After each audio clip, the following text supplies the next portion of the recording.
Welcome to the interview portion of the course, everyone. In this chapter, we're going to go over one of the most common places that most candidates stumble on, the screening interview.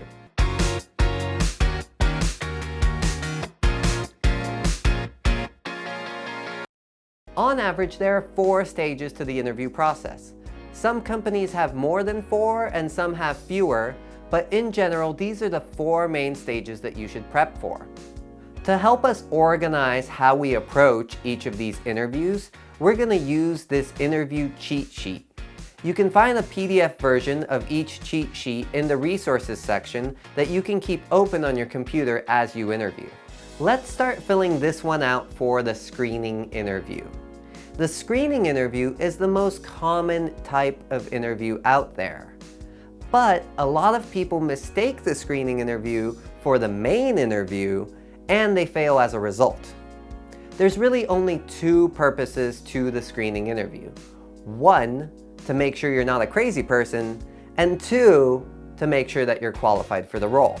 When I was applying for jobs a few years ago, I kept failing the screening interview again and again and again and again and again. I wasn't really sure why I was failing so early on in the process, because I knew that I was qualified for these positions. After going on hundreds of interviews and later conducting interviews as a manager myself, I realized that most people fail these interviews because they say too much, not too little. The most apparent place that this happens is with this one tough question.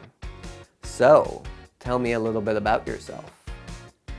I didn't really know what they wanted me to talk about when they asked this question, so I would begin telling them about my entire work experience.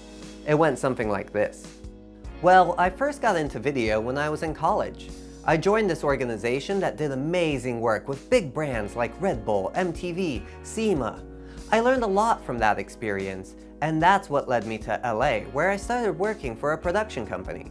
This company did great work with reality shows such as MSNBC and Animal Planet. As a camera operator in Hollywood, I got to work with Emmy Award-winning television producers who taught me everything I know. When I moved to San Francisco, I got a job with a travel production company. Then soon after that, I started working in content marketing at Guidebook, Prezi, and eventually LinkedIn. Today, I work in content marketing.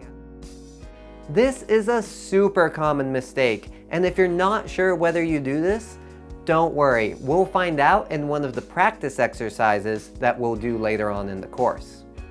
Here are the 3 most important tips to keep in mind for the screening interview. Don't babble, don't confuse them, and don't just talk. Also listen. The recruiter interview is different than any of the other interviews in the process, because the recruiter is essentially a professional interviewer. All day, every day, a recruiter is interviewing different candidates, and you're just one of them. At my previous company, my desk was right next to the HR pod, so pretty much all day I would listen to the recruiters interviewing different candidates. To my surprise, almost half the time, the recruiter wasn't even listening to the interviewee. They would just be working on their laptops while they were on the call. This wasn't because they were lazy. It was because the interviewee was babbling on and didn't have a straightforward story. Learning how to keep our stories short is actually pretty simple, and in the next few chapters, we'll use a few tools to help us practice this. The second point is actually much harder to accomplish. As we learned in the resume portion of the course, here's how spread out the career journey has become. The Great Generation, on average, held 3 jobs in their lifetime. Baby boomers, 7 jobs. But now millennials will hold 15 to 20 jobs during their lifetime.